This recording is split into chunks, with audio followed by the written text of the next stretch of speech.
Hi, welcome to another IELTS video.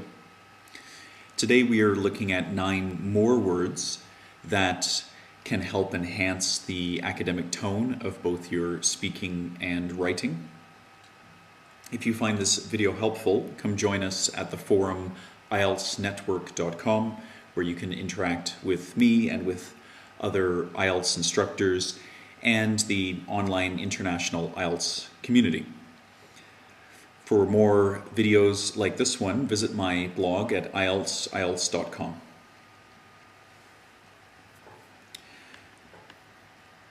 So, very similar to last week's video, I'm going to run through the 9 words. I will define them and then I will show you how you can use them in your exam. The first is not a single word, but a combination. So we have on par. And on par is a phrase in English that is typically used to mean something that's similar to something else or even equal to something else. And in your speaking, if the examiner, perhaps in part 1, were to ask you what makes you a competitive student, which is a question that students have reported to me in email, you could use on par something like this. I'm diligent and I am not afraid of hard work. My grades last semester were on par with the best students in my program, so I feel it would be accurate to say I am motivated by success. Okay, and here all we're saying is that the community of best students in the program had marks that were similar to the marks that you had, so you're indirectly saying that you are among the strongest students in your program. For writing, there was a question recently that asked, it was something like, some people believe parents should strictly control their children's behavior, others feel children should be allowed measures of freedom to promote their natural characters and to allow them to grow as individuals. And then it was reported, I saw 2 different versions that the question was reported. One was as a discussion, one was as an argument, so do you agree or disagree. But the example sentence here could be something we would put at the end of a discussion essay. So we've looked at both sides of the argument, and now we're sharing our personal position. So this would be the first sentence of the conclusion paragraph. After looking at both sides of this discussion, my personal sentiments are on par with the idea that strict parental control produces a more productive member of society. Okay, and all you're saying here is that your feelings are similar to the opinion that you've looked at earlier in the essay, that strict parental control is better than more lenient parenting styles. Okay, so that's on par. Now our second word for today is volatile. And volatile is a word that you've probably seen me use in my videos. It's a word that means something that's unstable, and typically it's used to describe something that's kind of negative in nature. So maybe a figure that has been unstable and is producing a negative result because of that. So, for example, in the speaking, you might be asked about your hobbies in part 1, and you could use volatile in this way. My professional schedule has been quite volatile this past year. I've thus found it difficult to maintain hobbies. I tend to exercise when I can, but I wouldn't say there is a regular pattern to it. Okay, and all we are saying here is that our schedule, our work schedule, is not a stable schedule. So maybe it's been bouncing around, and maybe this is, when we use the word volatile here, it's negative in nature, slightly negative. So because it's been unstable, it's been difficult to find time to engage the hobbies that we enjoy. Okay, and volatile is obviously a good word to use in task 1 if you're taking the academic, because it helps you to describe figures that if it's, for example, a bar chart or a line graph, figures that are going up and down and are not stable over a period of time. And we can change volatile to volatility to as a noun to fit in this manner. So the figures exhibit volatility between the years 1996 and 2000. However, a reversion to stability is seen in 2002. So what we're saying here is that between these 4 years, the figures were quite unstable. Perhaps there was a period around 2001 where things start to stabilize more, and then clear stability is seen in 2002. And reversion just means it's reverted back to a stable position that was perhaps seen before 1996. Okay. Okay. We can also use the word volatile in our task 2. And you may recall that recently there was a question that was asking about tourism and whether it is important for countries that depend predominantly on tourism to develop other industries, maybe to stabilize their economies. That was the essay question. So we might use volatile in this way. Now here we're sharing an example, and I've also provided the discussion and I believe the conclusion sentence. So you can see how the whole thing kind of works together.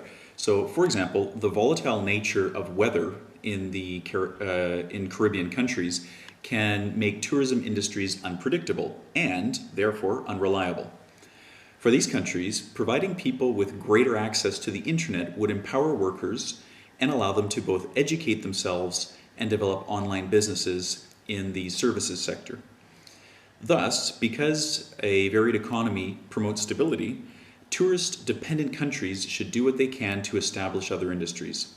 Okay, so here we're taking the position that if a country is dependent entirely on tourism, this is actually something of a negative thing, because you're kind of putting all of your eggs into one basket. It's a better idea to choose to develop other industries to kind of balance out the economy. And as the question asked, we are here sharing a suggestion of how a country could do that. Okay, the third word is plateau, and this is a word that I've used several times in my example videos, and it's a word that I've also used in some of the contests that we've held on the website. It's a great word to use to talk about a period of time that shows inactivity, so things are not really changing one way or the other, they're kind of just remaining stable. And this can be a positive thing, it can also be a negative thing. So in the speaking, you could possibly receive a cue card that asks you to explain in detail your relationship to the English language. So perhaps how you've grown as an English student, as a student of English, and you could use plateau in this way if you were to talk about perhaps a period of time in your history of study where things were not really growing one way or the other. So for example, when I first started studying English in Australia, my skills grew rapidly. However, after I returned to my home country, my language abilities unfortunately plateaued. Okay, just to show how you could use it as a verb, or hit a plateau, or it could be used as a noun. And I know my spell checker is showing this as incorrect. It is actually correct. I just don't think it's in my Microsoft Word dictionary. I attribute this to the fact that I did not have anyone to practice English with. Okay, so all you're saying here is that there was a period of time during your studies in the past where the progression that you were making with the English language sort of lagged. It stopped. It didn't go one way or the other. It just kind of stayed the same. Okay, and plateau is a perfect word to use to describe this sort of situation. Plateau is also a good word to use in task 1 for the academic, because you will, on occasion, see a graph, and that graph could show a period of that lacks change, so it's just kind of a straight line. Things are not changing one way or the other. And you might write something like this. Following rapid growth from 60 to 180 barrels in the first month of 2002, corn oil production hit a plateau of 200 barrels between February and April. In May, however, the trend once again reverts to climbing and reaches the highest point for the year at 275 barrels. Okay, so all you've said here is that there was a period of growth at the beginning. It hits a plateau, so it's kind of unchanging for several months between February and April. So it stays at 200 barrels, and then after April, it starts to climb again. Okay, word number 4 is peak. And peak is a verb that is used to describe something that stimulates interest. And so in your speaking in part 1, or perhaps even in part 3, you might be asked to talk about maybe how you chose to get into the career that you're in, or how you chose your area of study, or something like this. And peak is a good word to use here. So after visiting a science and technology museum as a child, my interest in computer programming was piqued. And all we're saying is that when I was a child, I went to the museum, I saw something that I thought was really cool, and that's what kind of sparked my interest in this path towards computer programming. So this could be a nice way that you would explain to the examiner how you first became interested in your professional area or your academic area. For task 2, you could also use peak. Every once in a while, I hear some sort of connection between technology and the classroom, and it seems to, there are different questions, but they kind of try to connect these two ideas together. So if we were given the question, say, technology in the classroom, is this a good thing? Or technology in the classroom is a good thing, do you agree or disagree? So something like an argument essay style of question. We might start one of the paragraphs like this. Firstly, technology can pique the interest of students in a way that encourages focus and information retention.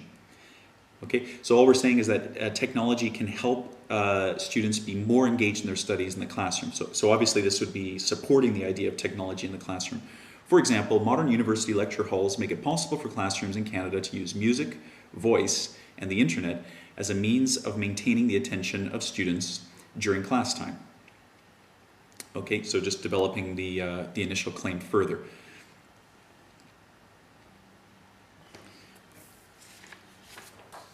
Okay, word number 5 is contrary, and I imagine many of you are familiar with this word. Contrary is a word that we can use to introduce an opposing idea, or to flip a discussion and talk about something that's kind of opposite. So in the speaking, you could be asked about your family. That's a very common thing to talk about in part 1. And you might be asked to talk about the specific members of your family. And so in this case, talking about siblings. So we might say something like, contrary to my personality, my sister is very outgoing and tends to make friends easily. Okay, and of course, we would use this to describe personality traits, in this specific example, personality traits that are completely different from our own. So when you say a sentence like this, the examiner knows that you are saying that you are an introverted person, and here you're talking about your sister, who's the opposite, is an outgoing and easily makes friends. So their personality is the opposite of yours. We can also use contrary in our writing to turn a discussion and look at an opposite idea. On the contrary, several disadvantages stem from the use of technology in the classroom. Okay, and now this would be more of a discussion style of essay, perhaps an disadvantage type of essay. So this would be the second supporting paragraph. We're looking at the opposing ideas. On the contrary, would not be something you would use to start the first supporting paragraph of your essay, because you haven't actually looked at anything yet. So I hope I'm being clear there, but you know, after you've looked at one side, now you're going to look at the other side. On the contrary would be the phrase that you could use to do that. It actually is pretty much exactly like on the other hand. Word number 6, parallel. And parallel can be used as a verb or a noun, or an adjective actually, but we won't look at it that way here. Parallel is something that occurs in the same manner as something else. So again, if we were talking about siblings, like we were just a moment ago, we might say something like, my university experiences paralleled those of my brother. And what we're saying here is that the experiences that my brother had turned out to be the same sort of experiences that I had. So perhaps my brother, he made a lot of friends in his first year, and he changed his major in his second year. And you know, there were certain things that were similar between his experiences and my experiences. And parallel is a perfect verb to use here to show that. We can also use parallel if we are talking about, oh, I'm sorry, I just wanted to point out another way that you could use it to state the same example. There are clear parallels, noun, between my university experiences and those of my brother. Okay, so two different ways you can use it here. Now, when you are writing, if you're writing the general exam and your task 1 question could say something like, now very recently the question came up, write a letter to a friend recommending a book. Okay, describe the book, describe why your friend would like the book, describe how she or he can obtain the book. And so we could use parallel in this way. So we're showing our friend why we feel that this book would be a good match for their taste. So firstly, several parallels exist between Harry Potter and other fantasy series you likely have enjoyed. If you like the setting of The Lord of the Rings, Harry Potter will not disappoint you, as it takes place in a medieval world richly populated by both humans and other forms of intelligent life. So as you can see, all we're doing here is we're using the word parallels to just show that we know that this person enjoyed The Lord of the Rings, and because they enjoyed The Lord of the Rings, they will likely also enjoy a book like Harry Potter. Okay, because there are several similarities between the two, and that's what the word parallel refers to. Okay, let's see, word number 7 is embrace. And I think most people know embrace to mean to hold closely in a loving way, to give somebody a hug. That's not really what it means in this sense. Here, when we use embrace, we're talking about something that is accepted with an A, accepted willingly, and something that you might use to your advantage. So, for example, in the speaking, you could say something like, I embraced the opportunity to study abroad. So what this means is the opportunity was there, and you did not ignore it. You went and you took the opportunity, and you took advantage of the opportunity, and used it. You've accepted it, and you've used it to benefit yourself. So I embraced the opportunity to study abroad. Okay, or you could talk about in a job interview. If you were to, I don't know, to describe a job interview in your IELTS exam, you might say something like, the interviewer asked me a question that was technical in nature, and I embraced the opportunity to demonstrate what I knew about this technological field. Now, embrace is also a word that we can use in the writing. Let's get this straightened out. So there was a question not too long ago that asked, should students study another language? And you might use the word embrace here. Thus, it is clear that students who embrace the study of another language are positioning themselves for future academic and professional opportunities. And you can tell by the language that this is it has a conclusive sort of tone to it. So this would be the conclusion sentence to one of the supporting paragraphs. So we're just saying that that these students, when they take the study of another language and they use it and they solidify their foundation in that language, they're really helping themselves create opportunities, both academic opportunities and professional opportunities. Word number 8 is hinder, and this is again a word that I've used several times in videos before. Hinder refers to something that makes something else weaker, or something that weakens something else. It's a verb. And here in the speaking, you might be asked something about your studies or about your profession and maybe the challenges that you've faced. So the examiner might ask something like, what are some challenges you faced while studying at university? And you could use hinder in this way. So distraction has definitely been a challenge for me. Being social, I feel, is a big part of the university experience. However, being too social can hinder a student's ability to focus, and this can directly impact academic performance. Okay, so we're just using the word hinder to show that, that the idea of being too social can hurt or can weaken a student's ability to focus and ultimately can weaken their academic performance. Okay, and this would be a direct answer to what the examiner is asking, which is about challenges you faced at university. We can also use hinder in our writing. Let's see here. So there was a question regarding how to improve world poverty, and we might use hinder in this way. So this would be this would be the first supporting paragraph. Firstly, addressing corruption around the world can bring protection to the rights of the poor, and this helps better the economic situation of those in need. For example, corruption in China has historically hindered the development of a legal system able to protect the poor against extortion. However, recent anti-corruption campaigns have shed some light on this problem, and this has led to modest improvement in the rights of those that lack wealth. Okay, and so all we were trying to do here is show how you could use hinder. So hinder to weaken, so corruption in China, it weakens the ability for China to develop its legal system.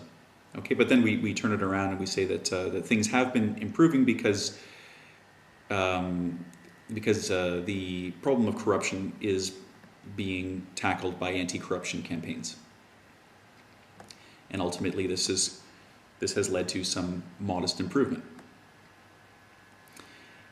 Word number 9 is retain. And retain is a verb that means to keep or to hold on to. And so in the speaking, you could be asked something like, will you ever return to your home country? So if you were asked to talk about where you come from, maybe in part 1, and then the examiner says, oh, okay, so you're from there, but you're living here. Will you ever return to your home country? Yes, I believe I will someday. I've traveled quite a bit, but I've always retained a feeling that I'd like to live in my home country long term. And all we're saying here is that we have always kept or held on to a certain base feeling that at some point in the future we would return to our home country. Retain can also be used in the writing. There was a question, I don't think it was super recent, it might have been about a year ago, and the question was, what are the drawbacks of the world speaking one common language? Or it asked to look at the advantages and the disadvantages, but anyway, if we were looking at the negatives of the entire world speaking one common language, firstly, if a single language is spoken and taught the world over, this could make it difficult for people to retain their cultural identity. So this would, of course, be the topic sentence of a supporting paragraph, and then you would follow this with an example and discussion and so on. Okay, and all we're saying here is that if everybody is speaking one single language that comes from one part of the world, then perhaps their own culture, their own cultural identity, it would be difficult for this to be retained, for this to be kept. Okay, so I hope those 9 words are helpful. Please, as always, provide me with some feedback and come on over to ieltsnetwork.com to interact with me and with other people on the forums. Thank you for listening and have a nice day.